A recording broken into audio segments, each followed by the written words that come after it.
बिस्मिल्लाहिर्रहमानिर्रहीम, अस्सलामुअलैकुम dear students.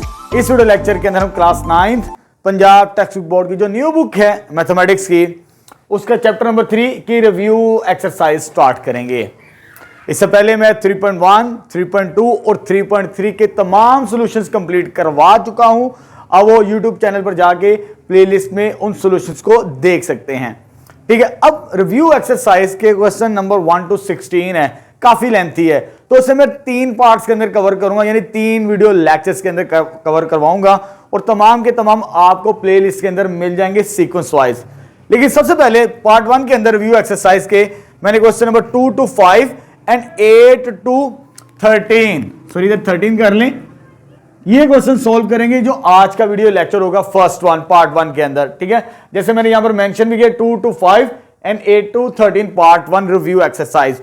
Basically ये शॉर्ट क्वेश्चंस हैं, इस एक्सरसाइज से रिलेटेड तमाम के तमाम शॉर्ट क्वेश्चंस हैं।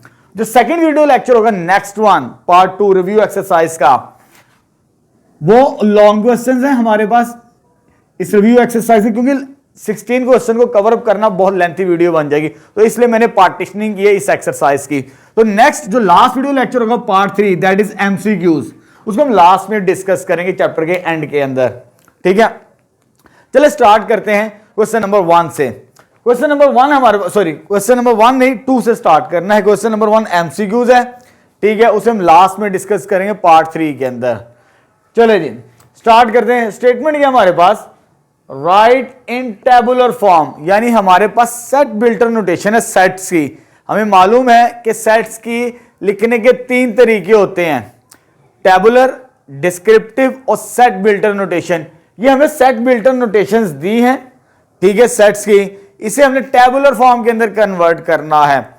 जैसे 3.1 के अंदर हमने किया था, वैसे ही सॉल्यूशन इसका फाइंड आउट करेंगे। चलिए स्टार्ट करते हैं, बड़े सिंपल से क्वेश्चंस हैं। फर्स्ट पार्ट है मेरे पास ये वाला, ये मेरे पास एक सेट बिल्टर नोटेशन है। वो क्या कहता है, एक्स सच दैट एक्स, उसके एलिमेंट्स इस शेप के अंदर होंगे, यानी 2n, 2 के मल्टीपल्स होंगे, और n किसको बिलोंग करेगा, नेचुरल नंबर्स को। तो हमें मालूम है कि जो नेचुरल नंबर होते हैं वो कहां से स्टार्ट होते हैं, 1 2 3 एंड सो ऑन। यानी जो हमने सेट बनाना है ना 2 के मल्टीपल्स का, वो एलिमेंट यहां से लेने हैं और सो ऑन चलते चले जाना है। अब देखिए इसको यूज करेंगे टेबुलर फॉर्म के अंदर, कैसे लेके चलना है। चले जी 2 के मल्टीपल्स, n की वैल्यू पहले 1 पुट करें इसके अंदर, 2 1s are, उसके बाद नेक्स्ट 2 पुट करें इसके अंदर, 2 2s are, उसके बाद 3 रिप्लेस करें इसके अंदर, 2 3s are, क्योंकि ये सोन चलता जाएगा, 4 भी आएगा 5 भी आएगा, सो ऑन। एक और एलिमेंट लिख लेते हैं, 2 into 4 एंड सो ऑन। जितनी वैल्यूज एक्सटेंड करते चले जाएं, बढ़ाते चले जाएं, हमें नंबर्स मिलते चले जाएंगे। ये इनफाइनाइट नंबर है, 3 से 4 आप लिख दें तो मैक्सिमम इसका यही सॉल्यूशन होगा हमारे पास। ठीक है, यानी हमने ऐसे एलिमेंट्स बनाने जो 2 के मल्टीपल्स होंगे, और मल्टीपल n कहां से लेने हैं, नेचुरल नंबर्स, वो वहां से लेने हैं। 1 by 1 मैंने वैल्यू रिप्लेस कर दी। अब इसको सॉल्व कर लेते हैं। 2 1s are 2, 2 2s are 4, 2 3s are 6, 2 4s are 8। तो ये मेरे पास बेसिकली सॉल्यूशन बनेगा। फर्स्ट पार्ट टेबुलर फॉर्म, ये 2 के मल्टीपल्स है और ये इवन नंबर्स को भी रिप्रेजेंट करते हैं, लेकिन आपकी बुक में यही सॉल्यूशन, तो यहां तक ही आपने रखना है, इवन नंबर्स का सेट।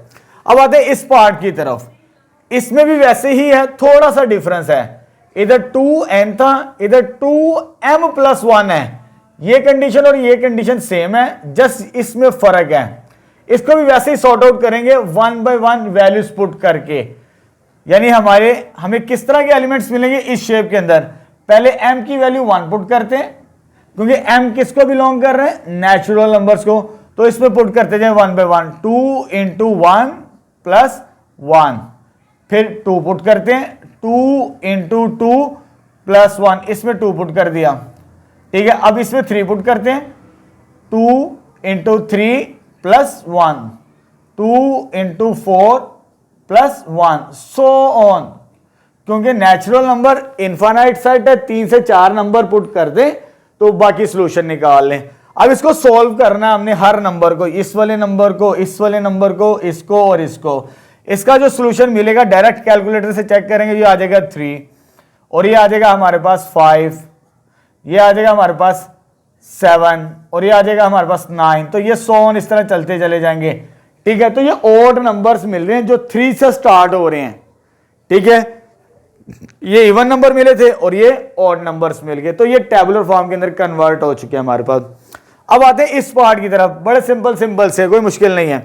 अब हमने ये जो सेट बनाना है ना इसका टेबुलर फॉर्म, ये सेट बिल्टर नोटेशन को टेबुलर में कन्वर्ट करना है। अब यहां पर 11 के मल्टीपल्स हैं, किसके मल्टीपल्स हैं? 11 के मल्टीपल्स।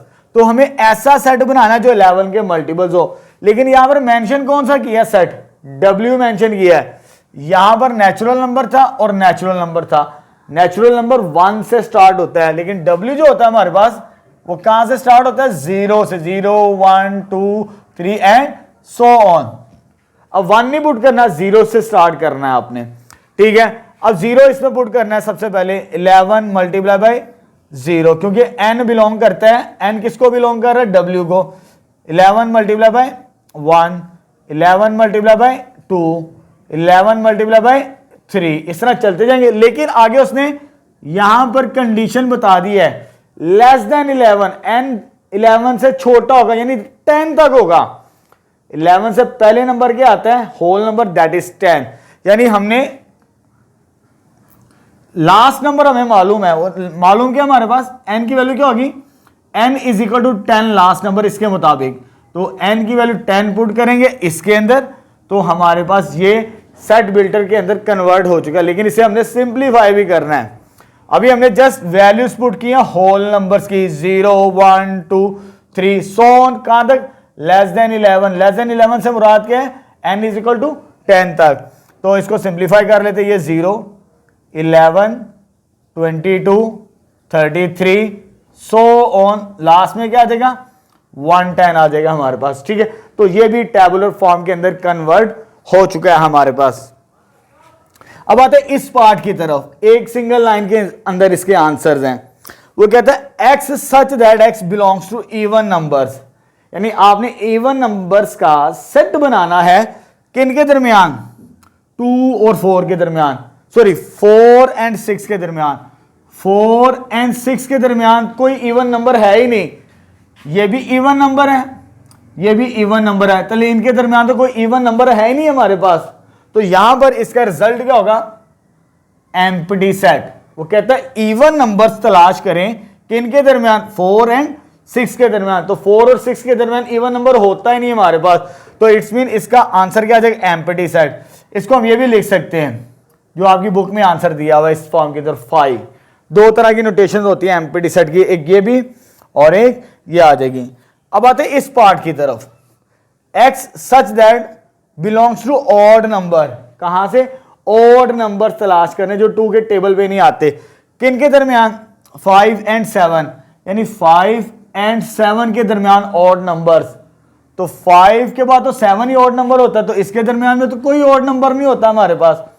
लेकिन यहां पर ये इक्वल का साइन दिया हुआ यहां पर क्वेश्चन के अंदर, यहां पर इससे मुराद है कि 5 इंक्लूडेड है, यानी 5 को इंक्लूड करना है, शामिल है सेट के अंदर। जैसे यहां पर इक्वल का सिंबल नहीं था जिस तरह यहां पर है, इससे मुराद था ना ये शामिल है और ना ये शामिल है, ठीक है। लेकिन इससे मुराद ये शामिल है लेकिन ये शामिल नहीं है। 5 आंसर आएगा जस्ट इस सिंबल की वजह से, इस निशान की मदद से। इससे मुराद है कि इंक्लूडेड है इस सेट के अंदर, तो इसमें आ जाएगा सिंगलटन सेट। आपकी बुक के अंदर आंसर जो है वो 5 दिया हुआ ये वाला, उसका राइट आंसर नहीं है। राइट आंसर ये बनता है इसके मुताबिक।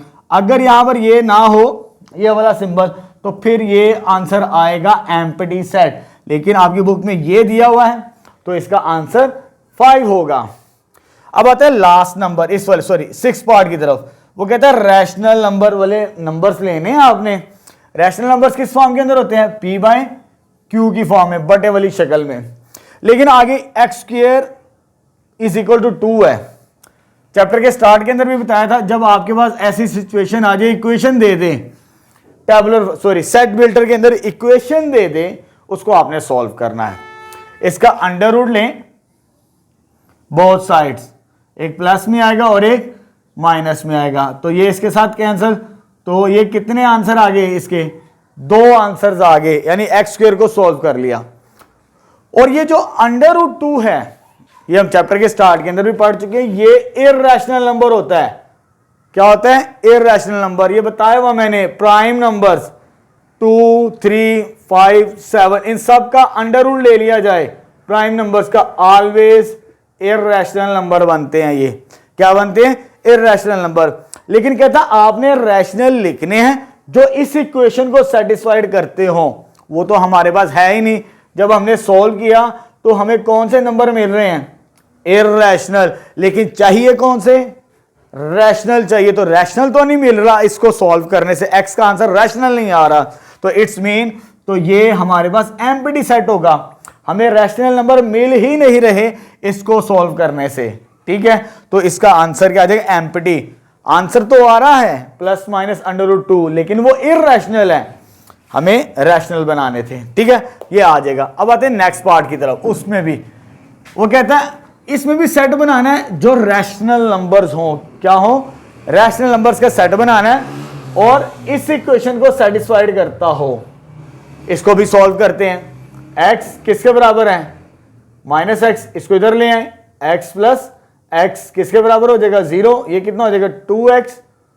इसको डिवाइड कर दें इधर, 0 divided by 2, 0 divided by 2 is a rational number. Answer तो 0 बनता ही है ना, यानी 0 divided by 2 is a rational number, यानी p/q की फॉर्म में जो नंबर होता है वो q होता है, वो रैशनल नंबर होता है। तो इट्स मीन जब इसको सॉल्व करेंगे तो इसका आंसर 0 बनता है। इट्स मीन इसके अंदर सिर्फ एक 0 एलिमेंट होगा जो इस इक्वेशन को क्या करेगा? लेफ्ट और राइट का आंसर क्या देगा? हमें सेम देगा। 0 इधर पुट करें, 0 इधर पुट करें, आंसर क्या देगा? 0 देगा हमें लेफ्ट और राइट का। बाकी किसी नंबर के लिए आंसर सेम नहीं आएगा, तो ये इसका आंसर आ जाएगा। ठीक है, अब आते हैं यहां पर, सॉरी ये स्टेटमेंट ऐसे है, not belongs to rational number. अच्छा, वो कहते हैं x such that x belongs to real number. आपने जो सेट बनाना है ऐसे रियल नंबर्स जिसके अंदर रैशनल नंबर ना हो। कहते हैं x does not belongs to rational number, यानी आपने इर्रेशनल नंबर नहीं लेने, रियल नंबर में से इर्रेशनल नहीं लेने। बाय डेफिनेशन के मुताबिक हम पढ़ चुके हैं, रियल नंबर होता है union of rational and irrational. वो कहता आपने रियल नंबर्स तो लेने ही हैं, लेकिन आपने इर्रेशनल नहीं लेने। तो पीछे कौन से बचे हमारे पास? That is rational number. तो इसका आंसर क्या आ जाएगा? Q के इक्विवेलेंट आ जाएगा। तो ये तो फर्स्ट पार्ट को हमने सॉल्व कर दिया, सॉरी क्वेश्चन नंबर 2 को, जिसमें हमने सेट बिल्टर नोटेशन से हमने कन्वर्ट करना सीख लिया। अगेन दोबारा इस रिव्यू एक्सरसाइज के अंदर टेबुलर फॉर्म के अंदर कन्वर्ट करना। ठीक है, तो ये तो हमारे पास क्वेश्चन नंबर 2 का सॉल्यूशन कंप्लीट हो चुका है। अब हम स्टार्ट करते हैं question number 3। Next question number 3 start करते हैं रिव्यू एक्सरसाइज का। हमें 4 डिफरेंट सेट्स गिवन है U, A, B and C की फॉर्म के अंदर। ये डिफरेंट सेट्स गिवन है और हमने डिफरेंट पार्ट्स फाइंड आउट करने हैं। टोटल 8 पार्ट्स हैं इसके। फर्स्ट पार्ट हमने फाइंड आउट करना है A का कॉम्प्लीमेंट। A का जब कॉम्प्लीमेंट मालूम करना है तो हमें मालूम करना होता है U में से A को माइनस करना होता है, यानी difference of universal set and A का। तो सेट आउट करते हैं, कैलकुलेट करते हैं। U हमारे पास कहां से कहां तक है? 1 से लेकर 10 तक। 1 2 3 4 5 6 7 8 9 10। माइनस करना है किस एलिमेंट्स को? A को। 2 4 6 8 एंड 10। फर्स्ट पार्ट को सॉल्व कर रहा हूं, A का कॉम्प्लीमेंट, यानी U में से A को माइनस करना है। अब हमें मालूम है कि जब डिफरेंस मालूम करना होता है तो जो कॉमन एलिमेंट होते हैं उसे हमने कैंसिल आउट करना होता है। 4 कैंसिल आउट हो जाएगा, 6 कैंसिल आउट हो जाएगा, 8 कैंसिल आउट हो जाएगा और लास्ट में 10 भी कैंसिल आउट हो जाएगा। इस सेट के अंदर, यानी जो फर्स्ट सेट होगा डिफरेंस का, उसमें जो एलिमेंट बचेंगे हमारे पास वो हमने लिखने होते हैं यहां पर। जस्ट ये आ जाएगा 1 3 5 7 एंड 9। क्लियर है? ये तो आ गया हमारे पास फर्स्ट पार्ट ए का कॉम्प्लीमेंट। अब हम फाइंड आउट करते हैं सेकंड पार्ट बी का कॉम्प्लीमेंट। बी कॉम्प्लीमेंट भी हम इसी तरह फाइंड आउट करेंगे। वो कैसे सॉल्व करेंगे? यानी u में से b को माइनस करेंगे, यूनिवर्सल सेट में से b को माइनस करना होता है। अगेन मेरे पास यूनिवर्सल सेट कहां से कहां तक है? 1 2 3 4 5 6 7 8 9 एंड 10। डिफरेंस माइनस किसको करना? b को। तो b के एलिमेंट्स हमारे कहां से कहां तक हैं? 1 to 5, 1 2 3 4 एंड 5। यानी u में से b को माइनस करना हमने। जो सेम एलिमेंट्स है उसे माइनस कर देते हैं। 1 भी कैंसिल आउट, 2 भी कैंसिल आउट, 3 भी कैंसिल आउट, 4 भी कैंसिल आउट, 5 भी कैंसिल आउट। अब इस सेट के अंदर जो एलिमेंट्स बचेंगे वो आ जाएगा हमारे पास b का कॉम्प्लीमेंट। कहां से स्टार्ट हो रहे हैं? 6 7 8 9 एंड 10। तो ये आ जाएगा मेरे पास b का कॉम्प्लीमेंट। ठीक है। अब जो थर्ड पार्ट है हमारे पास that is a union b। ठीक है, a यूनियन b। लेकिन उससे पहले मैं एक काम और कर लेता हूं, c का कॉम्प्लीमेंट निकाल लेते हैं। इसकी आगे जरूरत पड़ेगी हमें। ये फोर्थ या फिफ्थ पार्ट के अंदर c का कॉम्प्लीमेंट हमें 6 पार्ट के अंदर जरूरत पड़ेगी, तो मैं पहले ही कैलकुलेट कर लेता हूं ताकि आसानी होगी आगे। ये अभी पार्ट नहीं है थर्ड, वैसे c का कॉम्प्लीमेंट फाइंड आउट कर रहे हैं। तो कैसे सॉल्व करेंगे? u माइनस c, यानी यूनिवर्सल सेट में से 1 2 3 4 5 6 7 8 9 और 10 माइनस करेंगे c के एलिमेंट्स को। तो c के एलिमेंट कहां से कहां तक है? 1 to 9 है, लेकिन ऑड नंबर्स है। 1 3 5 7 एंड 9, ये चीज आ जाएगी। अब सेम एलिमेंट्स को माइनस करना। ये 1 कैंसिल आउट हो गया, 3 कैंसिल आउट हो गया, 5 कैंसिल आउट हो गया, 7 कैंसिल आउट हो गया, 9 भी कैंसिल आउट हो गया। तो हमारे पास c कॉम्प्लीमेंट क्या बच गया? आ जाएगा 2 4 6 8 एंड 10। यानी 2 4 6 8 एंड 10 इस सेट के अंदर जो एलिमेंट्स बच चुके हैं। ये तो अभी हमने आगे जाके 6 पार्ट के अंदर यूज करना है। मैंने इसे पहले ही कैलकुलेट कर लिया है। फर्स्ट पार्ट हमने क्या फाइंड आउट किया? a complement, second part b complement. अब थर्ड पार्ट स्टार्ट करते हैं, that is a union b।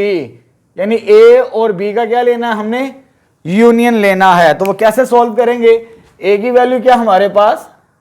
ये गिवन है 2 4 6 8 एंड 10। यूनियन किसके साथ लेना है? b के साथ। तो b के एलिमेंट्स क्या हमारे पास? 1 2 3 4 एंड 5। अब यूनियन से मुराद क्या होता है? यूनियन में हमने तमाम एलिमेंट्स को इकट्ठा लिखना होता है, चाहे एक दफा आ रहा है चाहे 2 दफा आ रहा है। लिखना एक ही दफा होना, सॉरी लिखना हमने एक ही दफा होता है। चले जी, अब इसको लिख ले। 1 इधर नहीं है लेकिन 1 इधर है, लिख लेंगे इसे। 2 इधर भी है लेकिन लिखना एक दफा ही है। 3 4 5 के बाद इधर आते 6, उसके बाद 8 और लास्ट में 10। यानी इन दोनों सेट्स को कंबाइन कर दिया एक सेट के अंदर, तो ये आ जाएगा हमारे पास a यूनियन b। अब स्टार्ट करते हैं हम इसका फोर्थ पार्ट है हमारे पास, दैट इज डिफरेंस। यानी a माइनस b सॉल्व करना है। यानी a में से b को माइनस करना है। तो a के एलिमेंट्स क्या मेरे पास? उसी तरह आ जाएगा 2 4 6 8 एंड 10 माइनस 1 2 3 4 एंड 5। अब माइनस सेम एलिमेंट्स को माइनस करना है। ठीक है, डिफरेंस के अंदर। तो 2 कैंसिल आउट हो जाएगा, 4 भी कैंसिल आउट हो जाएगा। उसके बाद कोई कॉमन एलिमेंट कैंसिल आउट नहीं हो रहा। तो फर्स्ट सेट के अंदर जो एलिमेंट बचेंगे, यानी इस सेट के जो एलिमेंट बच गए वो कौन से बच गए? 6 8 एंड 10। तो इसका आंसर क्या आ जाएगा? 6 8 एंड 10। यानी a माइनस b हमने कैलकुलेट कर लिया। अब आते हैं हम नेक्स्ट फिफ्थ पार्ट स्टार्ट करते हैं, a intersection c। Fifth part a intersection c, यानी a का c के साथ इंटरसेक्शन लेना हमने। तो a के एलिमेंट्स क्या हमारे पास? वो लिखे हैं 2 4 6 8 एंड 10 इंटरसेक्शन किसके साथ, C के साथ, तो ये आ जाएगा 1 3 5 7 9।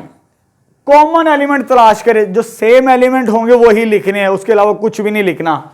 इसके अंदर और इसके अंदर कोई एलिमेंट सेम नहीं है, तो इट्स मीन इसका एम्प्टी सेट आंसर आ जाएगा हमारे पास। ठीक है, चाहे ये लिख लें चाहे ये लिख लें, यानी खाली सेट आएगा, कोई एलिमेंट सेम नहीं है। ये तो हो गया 5th पार्ट। अब आते हैं 6th पार्ट। 6th पार्ट हमें दिया है ए कॉम्प्लीमेंट यूनियन सी का कॉम्प्लीमेंट। चेकआउट कर लेते हैं, A complement union C complement. ठीक है, ए का कॉम्प्लीमेंट मैंने ये फाइंड आउट किया हुआ है स्टार्ट के अंदर। जब एग्जाम्स में अगर सेपरेटली आता है तो पहले आपको ए कॉम्प्लीमेंट ये मालूम करना पड़ेगा। ठीक है, उसके बाद आपने सी का कॉम्प्लीमेंट फाइंड आउट करना है, देन आपने ये 6th पार्ट सॉल्व करना है। क्योंकि एग्जाम में कंबाइंड क्वेश्चंस कभी नहीं आता, सेपरेटली आता है जब भी आएगा आपको। ठीक है, तो जब आपने A complement union C complement निकालना है, आपको ये सॉल्व करना पड़ेगा, ये सॉल्व करना पड़ेगा, फिर इसकी यूनियन लेनी पड़ेगी। तो मैंने पहले से ही सॉल्व किया हुआ है। ए कॉम्प्लीमेंट क्या हमारे पास, दैट इज 1 5 7 9। तो ये मेरे पास है ए का कॉम्प्लीमेंट, ये आंसर। सी का कॉम्प्लीमेंट पहले से ही निकाल लिया था, मैंने स्टार्टिंग के अंदर ही बता दिया था, इसको आगे जाके हम यूज करेंगे। तो सी का कॉम्प्लीमेंट क्या आया था हमारे पास, यूनियन लेना है 2 4 6 एंड 10। यूनियन से मुराद क्या होता है, इनको कंबाइंड कर देना, इकट्ठा करना, सारे एलिमेंट्स लिखने होते हैं हमने। तो ये ऑड नंबर्स है, ये इवन नंबर्स है, जब कंबाइंड करेंगे तो सारे के सारे ही आ जाएंगे। 1 2 3 4 5 6 7 8 9 एंड 10, यानी ये नंबर्स भी आ जाएंगे और ये नंबर्स भी आ जाएंगे इसके अंदर, तो तमाम के तमाम कंबाइंड हो जाएंगे। उसके बाद आप स्टार्ट करते हैं 7th पार्ट। 7th पार्ट हमें क्या दिया हुआ है, A complement intersection C, I think यही है, सॉरी यू, सी के साथ लेना है, यानी ए कॉम्प्लीमेंट और यू। ए कॉम्प्लीमेंट अगेन मेरे पास क्या है, ये फाइंड आउट किया हमने, 1 3 5 7 9 यूनियन सी। सी मेरे पास यही है अगेन, वो क्या है हमारे पास 1 3 5 7 9। ये तो दोनों सेट सेम हो गए, कॉम्प्लीमेंट और सी। जब इसको यूनियन लेंगे, कंबाइंड करेंगे तो यही आंसर बनेगा। तो ये क्या आ जाएगा 1 3 5 7 9, तो इसका आंसर आ जाएगा। लास्ट पार्ट हमें दिया है यू का complement, 8th part, question number 3 का। यू का कॉम्प्लीमेंट, यानी यू का जब कॉम्प्लीमेंट निकालना है उससे मुराद क्या होगा, यू माइनस यू, यानी यू में से यू को माइनस करना है। कॉम्प्लीमेंट से मुराद होता है यूनिवर्सल सेट में से उस सेट को माइनस करना, और यू डैश से मुराद है यू में से यू को माइनस करना। तो यू के एलिमेंट्स क्या है मेरे पास, 1 2 3 4 5 6 7 8 9 एंड 10। माइनस करना है हमने 1 2 3 4 5 6 7 8 9 एंड 10। ये तो सारे के सारे कट देंगे, 1 भी कट देगा, 2 भी कट देगा, 3 भी कट देगा, 4 भी कट देगा, 5 भी, 6 भी, 7 भी, 8 भी, 9 भी, 10 भी, सारे के सारे एलिमेंट कट गया। तो क्या बच गया, जस्ट एम्प्टी सेट, जिसे हम खाली सेट कहेंगे। ठीक है, तो ये आंसर आ जाएगा हमारे पास 8th पार्ट का। तो यहां पर क्वेश्चन नंबर 3 का सॉल्यूशंस कंप्लीट हो चुका। हमें 3 सेट्स दिए थे, हमने डिफरेंट पार्ट्स का यूनियन कॉम्प्लीमेंट वगैरह फाइंड आउट करके इस क्वेश्चन का सॉल्यूशन फाइंड आउट कर लिया। अब स्टार्ट करते हैं question number 4। Next question number 4 start करते हैं रिव्यू एक्सरसाइज का। हमारे पास स्टेटमेंट है, using Venn diagram if necessary, यानी वेन डायग्राम को यूज करते हुए हमने अगर जरूरत है, find the single set equal to, यानी हमें डिफरेंट पार्ट्स गिवन है, 5 पार्ट्स। एक तो वेन डायग्राम बनानी और उसकी मदद से हमने बताना कि इक्वल टू सिंगल सेट, इसका सिंगल सेट क्या बनेगा इन डिफरेंट पार्ट्स का, ये हमने बताना है इस पार्ट के अंदर। तो वेन डायग्राम अक्सर बच्चों को प्रॉब्लम्स आती हैं सॉल्व करते हुए कि सर ये मुश्किल बहुत है, लेकिन बहुत आसान होती है वेन डायग्राम को कंस्ट्रक्ट करना। सिर्फ मेथड ज़हन में होना चाहिए, करना क्या होता है। आपको स्टेप बाय स्टेप समझाऊंगा, फिर आपके लिए क्लैरिटी हो जाएगी।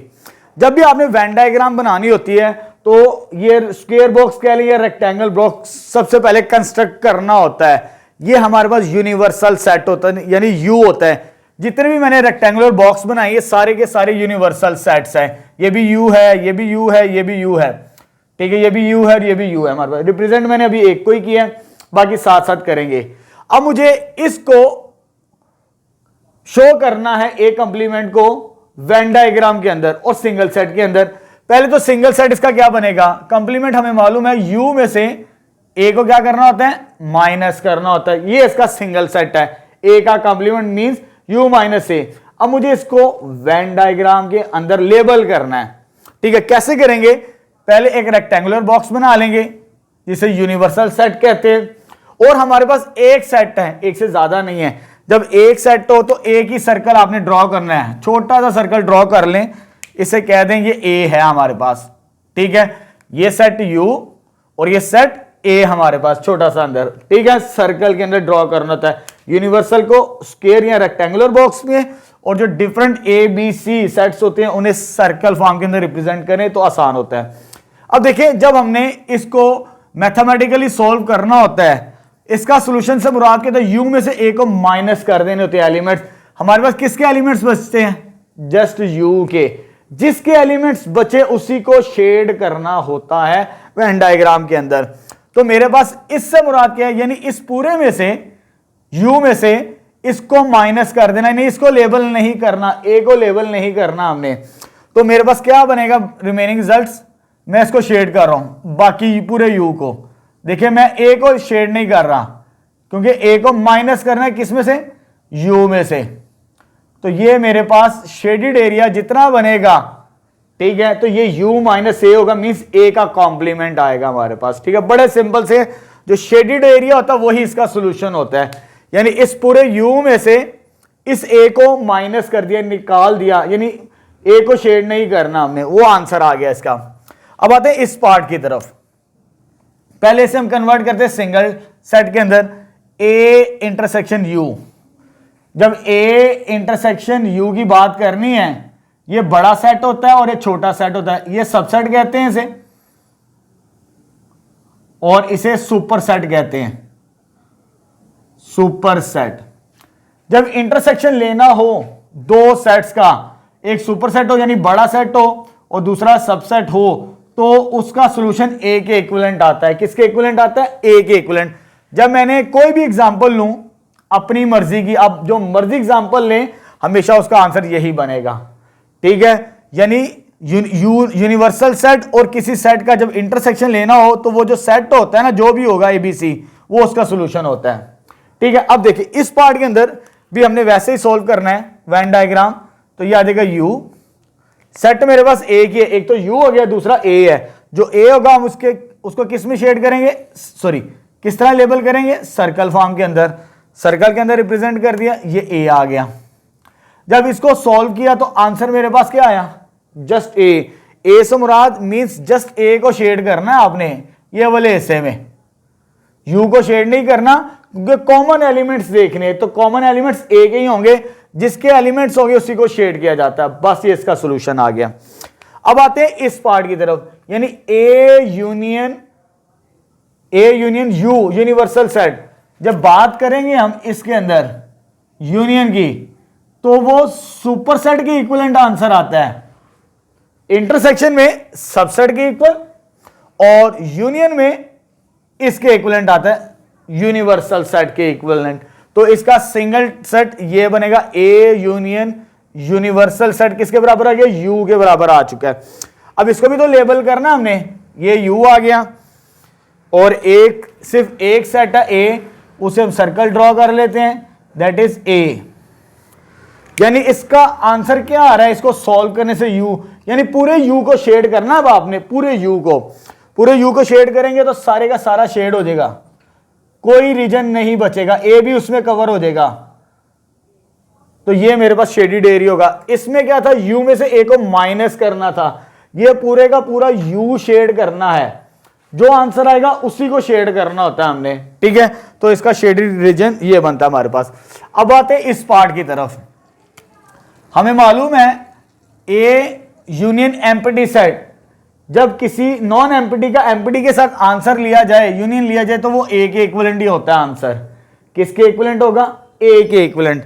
अब क्या करना है जी, ये यूनिवर्सल सेट आ गया, इसके अंदर हमने सिर्फ एक सेट है जी, ए को ड्रॉ कर लें जी, ए को ड्रॉ कर लें। इसको सॉल्व करने से आंसर क्या मिल रहा है हमें? ए। तो इट्स मीन जस्ट ए को शेड करना है और किसी रीजन को शेड नहीं करना इसके अंदर, तो ये चीज आ जाएगी। इसका सॉल्यूशन भी आ गया। अब नेक्स्ट मेरे पास क्या, लास्ट पार्ट, फिफ्थ पार्ट, यानी एम्प्टी का इंटरसेक्शन एम्प्टी, खाली सेट, जिसको हम इस तरह भी लिख सकते हैं, ये चीज। अब जब मुझे इसे शेड करना है, इधर तो एम्प्टी सेट है, कोई ए बी सी नहीं है, नॉन एम्प्टी सेट, तो मुझे सर्कल ड्रॉ करने की कोई जरूरत नहीं है। अगर इधर ए होता, बी होता, तो फिर मैं सर्कल ड्रॉ करता। तो यहां पर एलिमेंट्स है ही नहीं, कोई रीजन शेड ही नहीं करना। जब एलिमेंट मिलेंगे, आंसर आता है, सेट के अंदर कोई एलिमेंट्स हो तब हमें शेड करना पड़ता है। जब एलिमेंट्स ना हो, एम्प्टी सेट आ जाए, तो इसका सॉल्यूशन सिर्फ रेक्टेंगल सिंपल ही होगा, कोई एरिया शेड नहीं करना हमने। एम्प्टी सेट को वैसे ही छोड़ देते हैं हम। तो इसकी वेन डायग्राम बड़ी सिंपल सी यही होगी।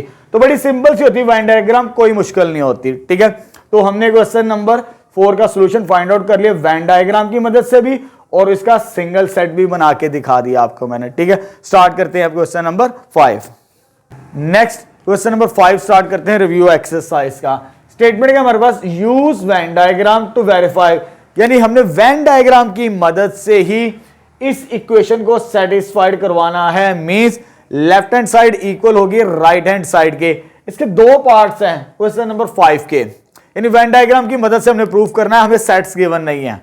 अच्छा देखें, जब हमने वेन डायग्राम का जब आप टॉपिक पढ़ेंगे, रीड आउट करेंगे अपनी बुक के अंदर, तो वेन डायग्राम्स के लिए कंडीशन लाजमी होने देता है वो, यानी दो सेट्स अगर आ जाएं आपके पास वेन डायग्राम बनाने के लिए, नॉन एम्प्टी सेट्स, जैसे यहां पर मेंशन भी है ए एंड बी, यहां पर सिर्फ एक सेट था, उसके लिए कोई कंडीशन की हमें जरूरत नहीं होती एक सेट के लिए। लेकिन अगर दो सेट्स आ जाए उसके लिए हमें कंडीशन लाजमी हो, तो फिर हमारा काम आसान हो जाता है। यानी दो नॉन एम्प्टी सेट के ऊपर 4 कंडीशंस होती हैं, यानी A is a subset of B, पहली condition A is a subset of B, दूसरी होती है B is a subset of A, या A and B are disjoint, या A intersection B are overlapping set. इन चारों में से कोई कंडीशन उसने मेंशन नहीं की ये दो सेट्स के ऊपर, A is a subset of B होगा, या B is a subset of A होगा, या A intersection B is empty means disjoint, A intersection B is non empty means overlapping. कोई कंडीशन मेंशन नहीं की। अगर इन चारों को स्टार्ट करेंगे तो क्वेश्चन बहुत लेंथी हो जाएगा, लेकिन हमने सिर्फ एक कंडीशन को यूज करना है, और मोस्टली हम यही लेके चलते हैं। अगर आपके पास कंडीशन गिवन ना की हो वेन डायग्राम के लिए, तो हम A intersection B non empty means overlapping use करते हैं, ठीक है। यहां पर मैंने लिखी भी है सॉल्यूशन स्टार्ट करने से पहले, there is no such condition on A and B, therefore we assume that A and B are overlapping, that means A intersection B is non empty, यानी इनमें कोई ना कोई एलिमेंट कॉमन जरूर होगा, फिर हमारे लिए डायग्राम बनाना आसान भी हो जाती है। अगर हम सारे के सारे सॉल्व करेंगे तो क्वेश्चन बहुत लेंथी हो जाएगा। सिर्फ आपने एक काम करना है, ये आपकी चॉइस है, तो सबसे आसान चॉइस ये होती है और बच्चों को ये चीज समझ भी आ जाती है, ठीक है। चले स्टार्ट करते हैं, वेन डायग्राम बनाते हैं, यानी मुझे लेफ्ट हैंड साइड प्रूव करनी है राइट हैंड साइड के इक्वल। अब मेरे पास कितने सेट्स गिवन है, यहां पर दो सेट्स हैं ए एंड बी, तो मुझे दो सर्कल ड्रॉ करने पड़ेंगे, एक सर्कल ये आ जाएगा और एक सर्कल ये आ जाएगा मेरे पास, ठीक है। इसे कह देते हैं फर्स्ट सर्कल ए और इसे कह देते हैं बी, और स्क्वायर बॉक्स जो होता है रेक्टेंगुलर शेप वो यूनिवर्सल सेट होता है हमारे पास, ठीक है। अब इसको सॉल्व करें ए माइनस बी, हमें मालूम है जब इसको सॉल्व करें तो सिर्फ किसके एलिमेंट्स बचते हैं, एलिमेंट्स ऑफ ए के। जब डिफरेंस हम मालूम करना हमने सीखा था, ठीक है, तो हमने क्या किया था, फॉर एग्जांपल अगर मेरे पास ए के एलिमेंट्स हैं 1 2 और बी के एलिमेंट्स हैं 2 3, बी के एलिमेंट्स, तो ये और ये कैंसिल आउट हो जाता है, ए माइनस बी में तो क्या बचता है 1, जस्ट ए के एलिमेंट को शेड करना होता है हमने। तो यहां पर जो मेरे पास शेडेड रीजन बनेगा इसका, तो सिर्फ ये वाला पार्ट आएगा, ये इतना हिस्सा ए माइनस बी का, ये चीज आ जाएगी। इतना शेड करना है, सिर्फ ए माइनस बी को जब भी सोल्व करना है तो सिर्फ इतना ऐसा शेड करना, ये भी नहीं करना क्योंकि ए तो पूरे का पूरा सर्कल है, ठीक है। और दूसरी ये चीज, जब ए इंटरसेक्शन बी लेना ना आपने, तो सर्कल को इंटरसेक्ट करवाना है, दोनों सर्कल को इंटरसेक्ट करना है, यानी आपस में कट लाजमी करें। तो ये तो आ जाएगी मेरे पास लेफ्ट हैंड साइड। तो इसका मैं शेडेड रीजन इधर लिख देता हूं, मेंशन कर देता हूं ग्रीन लाइंस के अंदर। ये लेफ्ट हैंड साइड है वेन डायग्राम की मदद से। अब आते हैं राइट हैंड साइड की तरफ। मुझे ये दिया हुआ ए इंटरसेक्शन बी का कॉम्प्लीमेंट, लेकिन मैं पहले क्या करूंगा, पहले दो सेट है मेरे पास, दो सर्कल ड्रॉ कर लेते हैं। एक ये आ जाएगा, थोड़ा सा बड़ा कर लेते हैं सर्कल, एक ये सेट आ गया और एक ये सेट आ गया। एक को नाम दे देते ए का और एक को नाम दे देते बी का, और इसे कह देते यूनिवर्सल सेट। क्लियर हो गया। अब देखिए, सबसे पहले मुझे जब इसको सॉल्व करना है वेन डायग्राम की मदद से, तो मुझे पहले इसको सॉल्व करना पड़ेगा बी का कॉम्प्लीमेंट। तो बी के कॉम्प्लीमेंट को जब सॉल्व करते हैं तो हमें क्या करना पड़ता है, यू में से बी को माइनस कर देना होता है, बी को शेड नहीं करना। इस पूरे यू में से सिर्फ बी वाला सर्कल को शेड नहीं करना आपने। तो बाकी जो शेडेड एरिया आएगा मेरे पास, दैट इज क्या बनेगा, इसको मैं हॉरिजॉन्टल लाइन के अंदर मेंशन कर रहा हूं।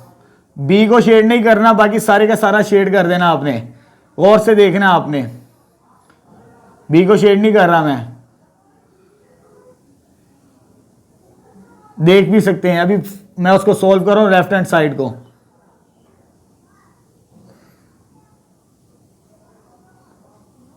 ये ले जी, ग्रीन लाइंस के अंदर मैंने ड्रॉ कर दिए। देखिए, U में से B को माइनस करना, इस U में से सिर्फ B वाले रीजन को शेड नहीं किया, बाकी सारा शेड कर दिया मैंने, ठीक है। और इसको लिख लेते हैं, इस तरह मेंशन कर लेते हैं। कौन सी लाइन है ये, हॉरिजॉन्टल लाइन। अब मुझे क्या करना है, B का कॉम्प्लीमेंट किसके साथ लेना है, A के साथ। तो इंटरसेक्शन A इंटरसेक्शन B का कॉम्प्लीमेंट। जब मुझे इन दोनों को सॉल्व करना है, ये मेरे पास अब रीजन नहीं है, ये वाला रीजन नहीं है मेरे पास, ये जो ग्रीन लाइंस है ना, इसके अंदर गौर करना है आपने। यानी ए का इंटरसेक्शन लेना है, इसका, ये वाले पार्ट का, इसका, और पूरे यू में से ये वाले हिस्से को निकाल देना है। तो मेरे पास क्या रीजन बनेगा, जस्ट ये वाला कॉमन एलिमेंट्स। तो कॉमन एलिमेंट्स ये आएंगे मेरे पास रेड लाइन के अंदर, सिर्फ ए रीजन बनता है। जब इसको सॉल्व करेंगे तो सिर्फ ए के एलिमेंट्स कॉमन आते हैं, क्योंकि इंटरसेक्शन में सब सेट, ये छोटा सेट है बी कॉम्प्लीमेंट से, छोटे सेट के एलिमेंट को शेड करना होता है सिर्फ। तो ये आ जाएगा मेरे पास ये वाला पार्ट, ठीक है। अब गौर से देखें इस रीजन को और इस रीजन को, इसमें दो तरह की लाइंस आ रही हैं ए के अंदर। मींस जब मैंने इसको सोल्व किया, एक तो ग्रीन लाइंस है और साथ में कौन सी लाइंस आ रही हैं, ये वाली। इसे इक्वेशन नंबर 1 कह दो और इसे इक्वेशन नंबर 2 कह दो। इन दोनों के शेडेड रीजन को देखना है, ये नहीं देखना कैसा रीजन आ रहा है। ये वाला पार्ट देखो, हॉरिजॉन्टल और वर्टिकल लाइंस, और ये वाली हॉरिजॉन्टल लाइन, दोनों का रीजन सेम है इसके मुताबिक और इसके मुताबिक। तो वेन डायग्राम की मदद से फ्रॉम 1 and 2 हेंस वेरीफाइड।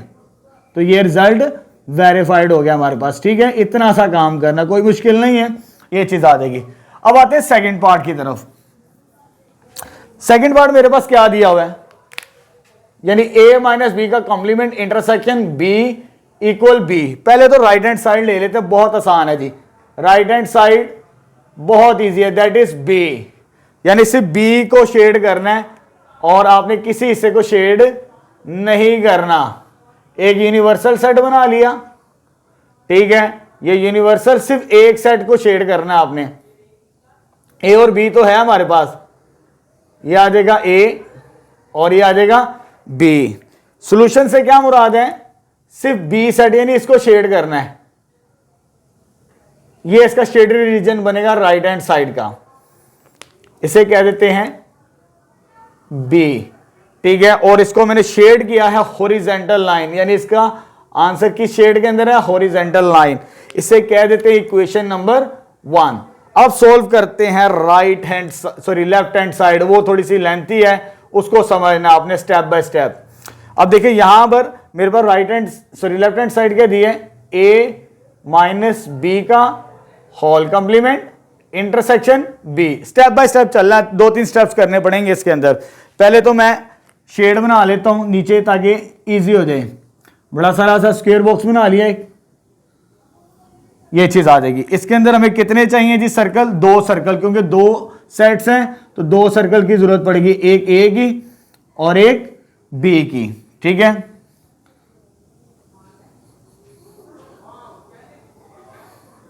ये चीज आ जाएगी। इसे कह देते हैं ए और इसे कह देते हैं बी। स्टेप बाय स्टेप चलना। अब हमने फर्स्ट स्टेप किया ए माइनस बी। ए माइनस बी का क्या रीजन बनता है? जब मैंने सॉल्व करना है इसे ए माइनस बी, तो यानी ए वाले एलिमेंट्स बचेंगे ए और बी की इंटरसेक्शन में से सिर्फ ये वाला हिस्सा जिसको मैं हॉरिजॉन्टल लाइन में शो कर रहा हूं, ये वाला ए माइनस बी, सिर्फ ए के एलिमेंट्स, क्योंकि इसमें बी के एलिमेंट्स भी आएंगे, वो हमें नहीं चाहिए, सिर्फ ए के एलिमेंट्स। जैसे मैंने ये माइनस किया था ए माइनस बी, ये वैसे ही दोबारा ड्रॉ कर दिया। ठीक है, ये यूनिवर्सल सेट आ जाएगा यहां पर। इसको अंडरलाइन कर लें, जोन सी लाइन है, यानी ये ग्रीन लाइंस है जी। उसके बाद ए माइनस बी के बाद क्या करना है? उसका कॉम्प्लीमेंट लेना है। नेक्स्ट स्टेप में हम लेंगे उसका कॉम्प्लीमेंट, ए माइनस बी का होल कॉम्प्लीमेंट। होल कॉम्प्लीमेंट से क्या मुराद है? आपने u में से a माइनस बी को क्या करना है? माइनस कर देना है, निकाल देना है। इस पूरे u में से ये जो ग्रीन लाइंस है ना, इसको शेड नहीं करना पूरे u में से, बाकी को आपने शेड कर देना है। तो उसको मैं शेड कर रहा हूं इस लाइन के अंदर, वर्टिकल लाइंस के अंदर। पूरे u में से सिर्फ ग्रीन लाइन वाले हिस्से को शेड नहीं करना, बाकी सारा शेड कर देना आपने।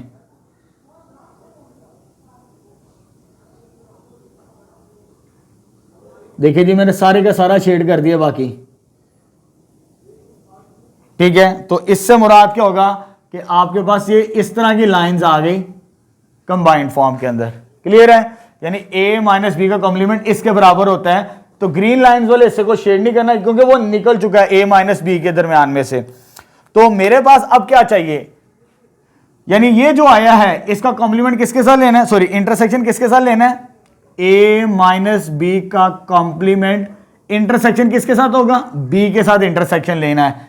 यानी ये जो रेड लाइंस आ रही हैं, रेड लाइंस, गौर कीजिए, रेड लाइंस को मैंने किसके साथ लेना है जी? b के साथ। तो ये b सुपरसेट है, सॉरी इंटरसेक्शन में ये सबसेट को शेड करना पड़ता है। ये बड़ा सेट है, लार्जेस्ट सेट, और ये सबसेट है। जब शेड करना होगा मुझे तो मेरे पास इस शेप के अंदर आएगी। थोड़ी सी मैं इस तरह शेडिंग कर देता हूं, तो ये मेरे पास आ जाएगा बी वाला पोर्शन। नजर भी आ रहा मैंने ब्लैक और रेड वाला सॉल्यूशन होगा हमारे पास। यानी इसका आंसर क्या था? रेड लाइंस, और इसके साथ इंटरसेक्शन की वो मैंने कौन सी लाइंस ड्रॉ की? Black lines. यानी इस तरह का रीजन, ये रीजन देखें, ये वाला पार्ट बनता है जस्ट ये वाला हिस्सा बी वाला, और इसमें देखें ग्रीन लाइंस है, दोनों का रीजन सेम है जी। रेड और ब्लैक और ग्रीन दोनों का रीजन शेड सेम होना चाहिए। ठीक है, तो यहां पर मेरे पास सॉल्यूशन आ जाएगा। ये भी सेटिस्फाइड कर देगी फ्रॉम 1 एंड 2। इसे फर्स्ट कह देते हैं और इसे सेकंड कह देते हैं। From 1 and 2 verified. बस ये काम करना होता है। रीजन एरिया यानी शेडेड एरिया सेम बनाना होता है हमें सेट्स के अंदर। अक्सर टीचर क्या करते हैं? स्टेप बाय स्टेप डायग्राम बनाते हैं, लेकिन लास्ट में जाके हमें फिर दोबारा बनानी पड़ती है। मैं एक ही डायग्राम के अंदर कवर करवा देता हूं इसे। ठीक है, तो ये हो जाएगा क्वेश्चन नंबर 5 का सॉल्यूशन। सॉरी, ये भी जरा, सॉरी, यहां पर ये भी शेडेड बनता था, इसको भी करेक्ट कर लिया। ये वाला भी आता है ग्रीन लाइंस के अंदर। ठीक है, तो पूरे का पूरा ये शेड बनेगा हमारे पास। नेक्स्ट क्वेश्चन नंबर 8 स्टार्ट करते हैं। अभी तक हमने क्वेश्चन नंबर 2 to 5 के सॉल्यूशंस फाइंड आउट कर लिए। जैसे मैंने स्टार्ट के अंदर बताया था, ये पार्ट 1 होगा जिसके अंदर हम शॉर्ट क्वेश्चंस को डिस्कस करेंगे। तमाम शॉर्ट क्वेश्चंस यानी 2 to 5 एंड 8 to 13 है जो इस वीडियो लेक्चर के अंदर हम डिस्कस करेंगे। जो रिमेनिंग होंगे 6, 7 एंड 14, 15 एंड 16 वो नेक्स्ट वीडियो लेक्चर के अंदर हम डिस्कस करेंगे। ठीक है, चलो स्टार्ट करते हैं question number 8। Consider the sets, हमें दो सेट्स गिवन किए हुए हैं सेट बिल्टर नोटेशंस के अंदर, ठीक है, और हमें फाइंड क्या करना है, पी इंटरसेक्शन क्यू। सबसे पहले हम इन्हें टेबुलर फॉर्म के अंदर कन्वर्ट करेंगे, फिर हमारे लिए बहुत इजी हो जाएगा, बहुत आसान हो जाएगा पी इंटरसेक्शन क्यू मालूम करना, ठीक है। चलो स्टार्ट करते हैं सोल्यूशन। मेरे पास सेट दिया हुआ है पी, अब मुझे इसको टेबुलर फॉर्म के अंदर कन्वर्ट करना है, यानी ये 5 के मल्टीपल्स हैं नंबर्स, 5 m से मुराद क्या, 5 के मल्टीपल्स, और m किसको बिलोंग कर रहे हैं, नेचुरल नंबर्स। तो नेचुरल नंबर्स कौन से होते हैं जी, that is 1 2 3 and so on, जितने मर्जी कर लें, 2-3 कर लें बहुत है हमारे लिए। अब देखिए जब टेबुलर फॉर्म के अंदर लिखना है तो 5 मल्टीप्लाई बाय 1, यानी m की वैल्यू पहले 1 लेंगे हम, 5 मल्टीप्लाई बाय 1, और उसके बाद 5 मल्टीप्लाई बाय 2 m की वैल्यू, उसके बाद 5 मल्टीप्लाई बाय 3, 2-4 लिख लेते हैं, 5 मल्टीप्लाई बाय 4 और 5 मल्टीप्लाई बाय 5 और 5 मल्टीप्लाई बाय 6, ये सो ऑन चलते चले जाएंगे, नंबर्स पुट करते चले जाएं इसके अंदर। m की वैल्यूज, m कहां से लेना है, नेचुरल नंबर, यानी 1 2 3 4 5 6 7 8 9 10 जितने मर्जी आते चले जाएं। तो फाइनली मेरे पास p क्या बन गया, आ जाएगा 5, that is 10, that is 15, that is 20, that is 25 और लास्ट में 30, सो ऑन, ये चीज आ जाएगी हमारे पास, ठीक है। ये तो सेट आ गया p। अब हम q फाइंड आउट करते हैं, सेट q। सेट q के अंदर मल्टीपल ऑफ 2 है, यानी 2 के टेबल पर आने वाले नंबर्स, और m किसको बिलोंग करेगा यहां पर, n को, यानी 2 मल्टीप्लाई बाय 1, वैसे ही स्टार्ट करेंगे जैसे ये लिखे थे, ये 5 के मल्टीपल्स लिखे थे, और इधर हम लिखते हैं 2 1s आर, पहले वैल्यू 1 पुट की, क्योंकि m किसको बिलोंग कर रहा है, नेचुरल नंबर्स को, 2 2s are, 2 3s are, 2 4s are, 2 5s are, so on चलते जाएंगे हमारे पास, ठीक है। m की वैल्यू पुट कर दी 1 बाय 1 करके, 4-5 मैंने लिख दिए नंबर्स, और q क्या आ जाएगा मेरे पास finally, 2 1s are 2, 2 2s are 4, 2 3s are 6, 2 4s are 8, 2 5s are 10 and so on चलता चला जाएगा हमारे पास। क्लियर है, ये दो सेट्स गिवन थे p and q, p and q, उसकी टेबुलर फॉर्म आ गई p की ये, और q की ये चीज आ गई हमारे पास। अब हमने फाइंड क्या करना है, p इंटरसेक्शन q, यानी इनमें कॉमन एलिमेंट्स तलाश करने हैं दोनों के, p एंड q, ठीक है। अब देखो कॉमन एलिमेंट्स, ये भी नहीं बनता, यहां पर 10 है, ये 10 और ये 10 आ जाएगा, यानी फर्स्ट एलिमेंट 10 से स्टार्ट होगा, common element p intersection q का 10 आ जाएगा।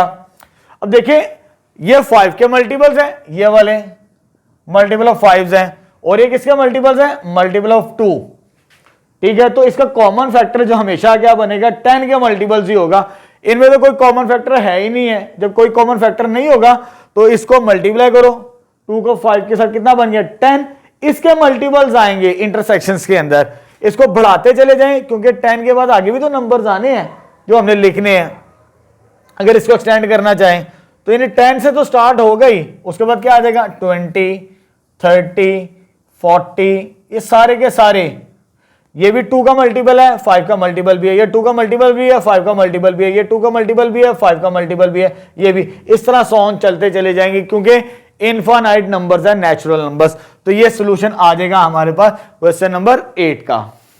नेक्स्ट क्वेश्चन नंबर 9 स्टार्ट करते हैं। स्टेटमेंट क्या हमारे पास, from the suitable property of union and intersection, यानी जो प्रॉपर्टीज हैं आपकी बुक में मेंशन भी है, मैं साथ टैग भी कर दूंगा, यूनियन और इंटरसेक्शन की, डिड्यूस द फॉलोइंग रिजल्ट, यानी ये हमने वेरीफाइड करना है, left hand side equal to right hand side, ये दो पार्ट्स हैं क्वेश्चन नंबर 9 के।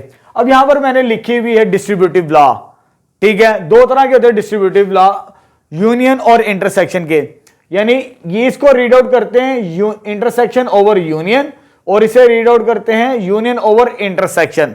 यानी इन दो फार्मूलों की मदद से हमने ये रिजल्ट वेरीफाइड करना है, ठीक है। चलो स्टार्ट करते हैं, बड़ा सिंपल से क्वेश्चन है। जैसे मैंने लेफ्ट हैंड साइड ले ली, A intersection A union B, ठीक है, ये तकरीबन इसके साथ मैच करती है, intersection over union, intersection over union, ये काम है जी। बड़ा सिंपल सा ट्रिक आपको बताता हूं, आपने दो ब्रैकेट्स यूज कर लेनी है इस तरह, ठीक है। ये वाला जो ब्रैकेट के अंदर सिंबल होगा इसको यहां पे लिख लेना u, ताकि आपको ट्रिक भी बता रहा हूं, रट्टा भी लगवा रहा हूं सॉल्व के, अगर फार्मूला याद नहीं रहता तो, ठीक है। उसके बाद क्या करना है, इसका a का इंटरसेक्शन a के साथ, a इंटरसेक्शन a, उसके बाद a intersection b, a intersection b, तो ये इसकी शॉर्ट ट्रिक भी आ गई, रट्टा भी लग गया हमारे पास। तो a का इंटरसेक्शन a के साथ जब लेते हैं तो वो a के इक्विवेलेंट ही होता है, ये प्रॉपर्टी है हमारे पास। a इंटरसेक्शन a किसके बराबर होता है, a के बराबर, ये याद रखना, यूनियन भी और इंटरसेक्शन सेम होता है हमारे पास। तो इसका सोल्यूशन क्या आ जाएगा, a, और ये क्या आ जाएगा u, और ये क्या आ जाएगा हमारे पास a intersection b, which is equivalent to right hand side. बड़े सिंपल से क्वेश्चन है हमारे पास। अब आते हैं इस पार्ट की तरफ, इसको भी हमने वेरीफाइड करवाना है। लेफ्ट हैंड साइड ले लेते हैं, हमारे पास ये गिवन है, लेफ्ट हैंड साइड ये दिए, मैंने ये लिख ली। अब देखिए ये मेरे पास के यूनियन ओवर इंटरसेक्शन, यानी यूनियन ओवर इंटरसेक्शन है मेरे पास, ऐसे है यूनियन ओवर इंटरसेक्शन। अब इसको कैसे सॉल्व करना है, तरीकाकार वही है, ट्रिक बता देता हूं, अगर फॉर्मूला याद नहीं, दो ब्रैकेट यूज करें, ठीक है। और ये जो ब्रैकेट के अंदर होगा, ब्रैकेट के अंदर क्या है, इंटरसेक्शन, तो ये इस ब्रैकेट्स के बाहर आ जाएगा, सॉरी इंटरसेक्शन, ये इंटरसेक्शन ब्रैकेट के बाहर आ जाएगा। अब क्या करना है, ए यूनियन ए लिखना है, और ए यूनियन बी लिखना है, ए यूनियन बी, तो ये डिस्ट्रीब्यूटिव लॉ बन जाएगा हमारे पास, यूनियन ओवर इंटरसेक्शन। तो यहां पर भी A union A also equal A के बराबर, दोनों का सेम रिजल्ट होता है, तो ये आ जाएगा ए इसका आंसर, और ये किसके बराबर होगा, इंटरसेक्शन, और ये वैसे ही आ जाएगा ए यूनियन बी के बराबर। तो इसको मैच करें तो ये किसके बराबर आ गई, that is right hand side. तो ये रिजल्ट भी वेरीफाइड हो गया इस प्रॉपर्टीज की मदद से, ठीक है। नेक्स्ट क्वेश्चन नंबर 10 स्टार्ट करते हैं। हमारे पास स्टेटमेंट क्या है, हमें दो फंक्शन दिए हुए हैं, एक जी ऑफ एक्स, एक एस ऑफ एक्स, ठीक है। ये लीनियर है, लीनियर क्यों, इसकी पावर 1 है, और ये क्वाड्रेटिक इसकी सेकंड डिग्री है। हमारे पास दो फंक्शंस गिवन है और हमें ये डिफरेंट वैल्यूज फाइंड आउट करनी है, जी ऑफ एक्स के लिए ये है और एस ऑफ एक्स के लिए ये वैल्यूज फाइंड आउट करनी है। बड़े सिंपल से काम है, जहां पर एक्स लिखा होगा हमने वहां पर ये डिफरेंट वैल्यूज पुट करनी है 1 बाय 1। चले स्टार्ट करते हैं, ठीक है। जैसे मेरे पास जी ऑफ एक्स ये दिया हुआ है, पहला काम क्या करना है, एक्स की जगह क्या पुट करना है, 0, ये तो 0 है, फिर इधर 0 पुट करते हैं, तो ये आ जाएगा मेरे पास 7 इंटू 0 -2, मल्टीप्लाई करेंगे तो ये 0 -2, सॉल्व करेंगे तो कैलकुलेटर से आंसर क्या आ जाएगा, -2। बड़े सिंपल से सवाल है।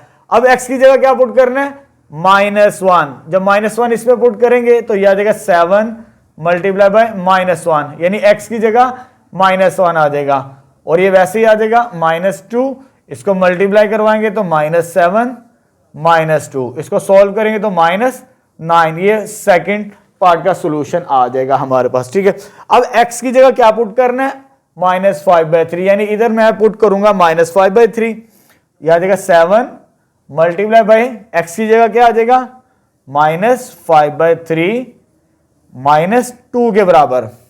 अब इसको मल्टीप्लाई करवाते हैं तो -35/3 आ जाएगा और -2, जब इसका एलसीएम लेंगे 3 एलसीएम आ जाएगा, ये इसके साथ मल्टीप्लाई होगा तो ये हो जाएगा -6, और ये वैसे का वैसे ही आ जाएगा हमारे पास, ठीक है। तो आंसर आ जाएगा हमारे पास -41/3 इस पार्ट का, ठीक है, थर्ड पार्ट का जी ऑफ -5/3। अब आते हैं हम एस ऑफ एक्स की वैल्यूज फाइंड आउट करते हैं डिफरेंट।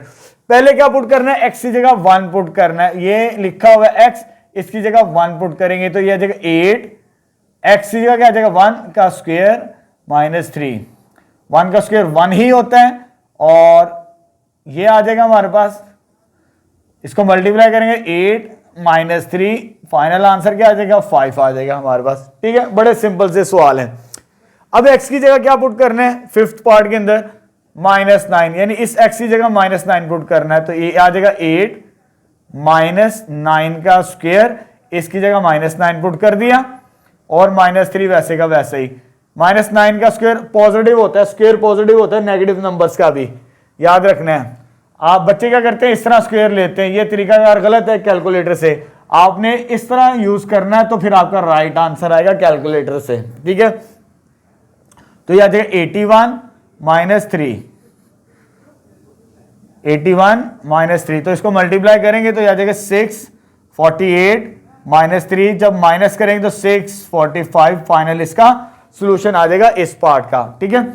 अब आगे आते हैं नेक्स्ट लास्ट पार्ट की तरफ। अब 7/2 पुट करना है इसके अंदर, तो x 7/2 का क्या हो जाएगा स्क्वायर, x की जगह ये पुट कर दिया नंबर, बाकी वैसे का वैसे ही सॉल्व करेंगे तो ये हो जाएगा 49/2 का स्क्वायर क्या होता है 4, 7 square 49, 2 square 4 -3, 4 1s are 4 2s are, तो ये मेरे पास क्या बच जाएगा, 2 को मल्टीप्लाई करेंगे 49 के साथ तो 98, 98 में से 3 माइनस करेंगे तो 95, इस पार्ट का सॉल्यूशन भी आ जाएगा। तो ये क्वेश्चन नंबर 10 भी कंप्लीट हो जाएगा हमारे पास रिव्यू एक्सरसाइज नंबर 3 का। नेक्स्ट क्वेश्चन नंबर 11 स्टार्ट करते हैं। स्टेटमेंट क्या हमारे पास, एक फंक्शन गिवन है f(x) ax + b, ठीक है, एक फंक्शन गिवन है और साथ में ये कंडीशंस दी हैं f(x) -2 = 3 एंड f(4) = 10। इन दो कंडीशंस को यूज करते हुए हमने a और b की वैल्यू फाइंड आउट करनी है। इससे पहले हम 3.3 के अंदर भी इस तरह के क्वेश्चन सॉल्व कर चुके हैं, बड़े सिंपल से हैं। स्टार्ट करते हैं कैसे, सॉल्यूशन स्टार्ट करते हैं जी। सिंस पहली कंडीशन को यूज करते हैं, तो पहली कंडीशन मेरे पास क्या है जी, f(-2) किसके बराबर है 3 के बराबर है, ठीक है। अब इस -2 को इसमें पुट करना है जहां पर x लिखा हुआ है, क्योंकि यहां पर x है तो मुझे क्या पुट करना है x की जगह -2, जब -2 पुट करेंगे तो इधर भी पुट करना पड़ेगा, तो यह आ जाएगा a × -2 + b, और ये किसके बराबर है 3 के बराबर, यानी ये कंडीशन दी थी मुझे f(-2) = 3। तो मैंने क्या किया, इस -2 को जहां पर x लिखा होता वहां पे पुट कर दिया, ठीक है, x की जगह -2। अब थोड़ा सा सिंप्लीफाई करते तो ये हो जाएगा -2a, इसको मल्टीप्लाई करवाएंगे प्लस b = 3, ये आ जाएगी इक्वेशन नंबर 1 के बराबर हमारे पास, ठीक है। क्योंकि जो मुझे a और b निकालने हैं, दो अननोन नंबर्स निकालने, तो दो इक्वेशंस की जरूरत पड़ेगी। एंड एक और कंडीशन मुझे गिवन है, वो कौन सी है जी, f(4) = 10, f(4) = 10 के बराबर गिवन है। अब मुझे x की जगह क्या पुट करना, 4, अब इधर मैं 4 पुट करूंगा x की जगह यहां पर, तो ये क्या बनेगा, a वैसे ही आ जाएगा और x की जगह क्या आ जाएगा 4 + b वैसे ही आ जाएगा, वो वाला b, और = 10 मल्टीप्लाई करेंगे तो ये कितना बनेगा 4a के बराबर प्लस b = 10, इसे कह देते सेकंड इक्वेशन हम, ठीक है। अब इन दोनों को साइमल्टेनियसली सॉल्व करना है, यानी इन दो इक्वेशंस को साइमल्टेनियसली सॉल्व करना है, तो किसी एक का कोफिशिएंट सेम होना चाहिए। तो यहां पर हमारे पास b वाला नंबर सेम है, ऑलरेडी है, कोई मल्टीप्लाई करने की कोई जरूरत नहीं है, सेम है, डायरेक्ट सॉल्व करेंगे। यानी 2 में से इक्वेशन 2 ये वाली में से क्या माइनस करेंगे, इक्वेशन नंबर 1 ये वाली। जब माइनस करेंगे, पहले मैं इसके लिख रहा हूं 2 इक्वेशंस को, 4a + b किसके बराबर आ जाएगा 10 के बराबर, और इसको माइनस करना है तो -2a + b = 3 के बराबर। जब माइनस करना होता है तो साइन चेंज हो जाते, इसका पॉजिटिव हो जाएगा, इसका नेगेटिव हो जाएगा और इसका भी नेगेटिव हो जाएगा। तो फाइनली सॉल्व करेंगे, इसे सॉल्व करेंगे तो ये कैंसिल, पॉजिटिव नेगेटिव, ये साइन देखना है। अब ये पॉजिटिव हो चुका है, 4 + 2 कितना हो जाएगा 6a के बराबर, 4 + 2a 6 है, इसको सॉल्व करेंगे 10 - 3 दैट इज 7, और a नीचे आके क्या हो जाएगा डिवाइड, तो a का आंसर आ जाएगा मेरे पास 7/6। तो ये आ गया अभी a का आंसर, क्योंकि मुझे a के अलावा किसका आंसर निकालना है, b का। जब b का निकालना है तो किसी एक में पुट कर देते हैं, चाहे फर्स्ट में पुट कर दें चाहे सेकंड में पुट कर दें, तो आंसर दोनों का सेम ही बनेगा हमारे पास, ठीक है। तो मैं रिप्लेस कर रहा हूं पुट इन 1, इसको किस में रिप्लेस कर रहा हूं, इक्वेशन नंबर 1 में। ए की वैल्यू पुट इन 1, ए की वैल्यू इसमें पुट करेंगे जहां पर ए लिखा होगा, तो क्या आ जाएगा -2 इंटू ए की जगह क्या आ जाएगा 7/6 plus B is equal to 3। ये कैंसल आउट हो जाता है, ये वाला और ये वाला, क्या बच जाएगा -7/3 प्लस बी किसके बराबर आ गया 3 के बराबर। फर्दर सोल्व करते हैं इसे, ये उधर जाके प्लस,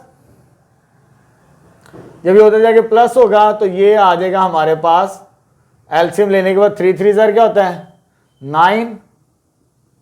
9 प्लस 7/3, तो फाइनली बी का आंसर मेरे पास क्या बन गया जी 16/7। तो 16/7 इसका आंसर बनेगा, 16/7। तो हमने ए और बी का आंसर निकालना था, तो ये सॉल्यूशन आ चुका है, ये ए का आंसर और ये बी का आंसर। तो ये कंप्लीट हो चुका है हमारे पास क्वेश्चन नंबर 11।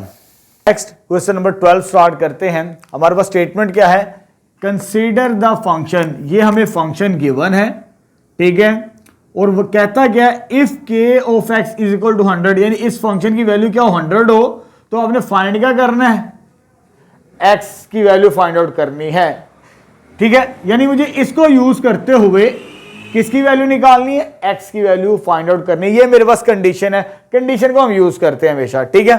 सिंस स्टार्ट करते हैं सॉल्यूशन अपना, के ऑफ एक्स किसके बराबर दिया हुआ है 100 के बराबर दिया हुआ है, तो कहते हैं इसकी मदद से आपने एक्स की वैल्यू निकालनी है, और के ऑफ एक्स किसके बराबर है जी 7x - 5 के बराबर आ गया, इज इक्वल टू 100 -5 उधर जाके क्या हो जाएगा +5, तो ये कितना हो जाएगा +5 होने के बाद दैट इज 105, तो 7 मल्टीप्लाई नीचे आके क्या हो जाएगा डिवाइड, तो 105 को डिवाइड करेंगे किसके साथ 7 के साथ, कैलकुलेटर से चेकआउट करेंगे तो आंसर आ जाएगा 15।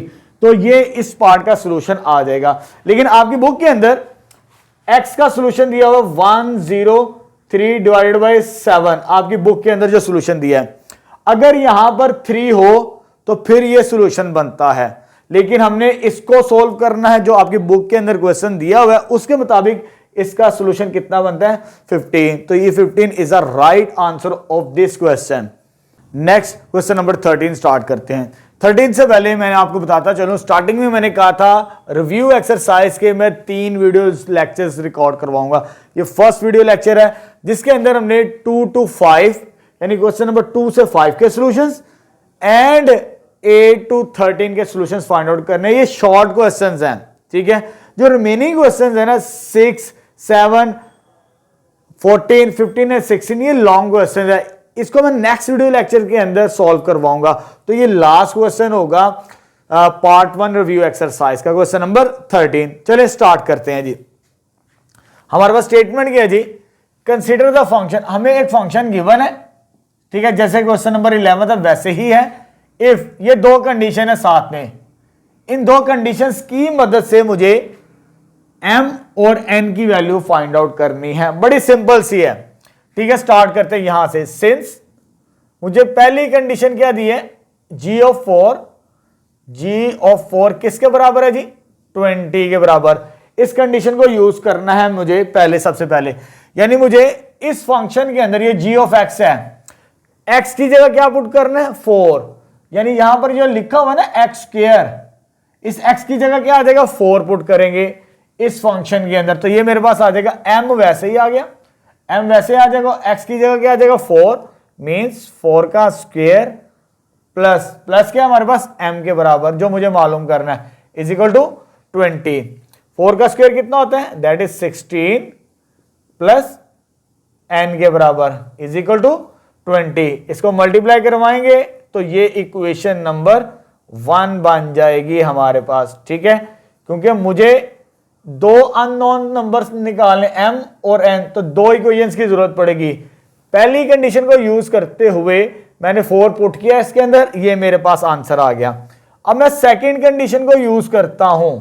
सेकंड कंडीशन क्या है g ऑफ 0, यानी g ऑफ 0 किसके बराबर है जी, 5 के बराबर है। अब मुझे x की जगह क्या पुट करना है, 0, यानी इधर 0 पुट करेंगे जहां पर x लिखा हुआ है, तो ये आ जाएगा m 0 का square plus n is equal to 5। 0 का स्क्वायर क्या होता है, 0 के बराबर ही होता है, और जब 0 को मल्टीप्लाई करें तो वो 0 ही होता है हमारे पास। तो फाइनली n की वैल्यू तो डायरेक्ट ही आ गई इस केस के अंदर, n की वैल्यू आ चुकी है डायरेक्ट ही, ये वाली फाइंड हो चुकी है हमारे पास, ठीक है। अब मुझे कौन सी वैल्यू फाइंड आउट करनी है, लास्ट पे कौन सी वैल्यू फाइंड आउट करनी है, m की वैल्यू, यानी ये वैल्यू फाइंड आउट करनी है। अब ये n की वैल्यू मैं इसमें पुट करूंगा इक्वेशन नंबर 1 में, यहां पर n की वैल्यू पुट करेंगे जो लिखा हुआ है, तो पुट इन 1 में रिप्लेस करते हैं। जब इसमें रिप्लेस करेंगे 16m, क्योंकि m अभी मुझे मालूम करना है, प्लस m की वैल्यू सॉरी n की वैल्यू कितनी आ गई, 5 आ गई, किसके बराबर आ गया, 20। ये प्लस इधर आगे क्या हो जाएगा, माइनस, जब माइनस होगा तो ये आ जाएगा हमारे पास 20 माइनस दिस 16m, ये कितना बचेगा 15, 16 मल्टीप्लाई है, इधर आगे क्या हो जाएगा, डिवाइड। तो ये फाइनल सॉल्यूशन आ जाएगा हमारे पास m और n का आंसर। तो यहां पर फर्स्ट वीडियो लेक्चर रिकॉर्ड करवा दिया, फर्स्ट पार्ट रिव्यू एक्सरसाइज का। इंशाल्लाह नेक्स्ट वीडियो लेक्चर्स के अंदर हम लॉन्ग क्वेश्चंस को सॉर्ट आउट करेंगे, जिसमें हमने वेरीफाइड करनी है यूनियन और इंटरसेक्शन की प्रॉपर्टीज को, प्लस डिमॉर्गन्स लॉ,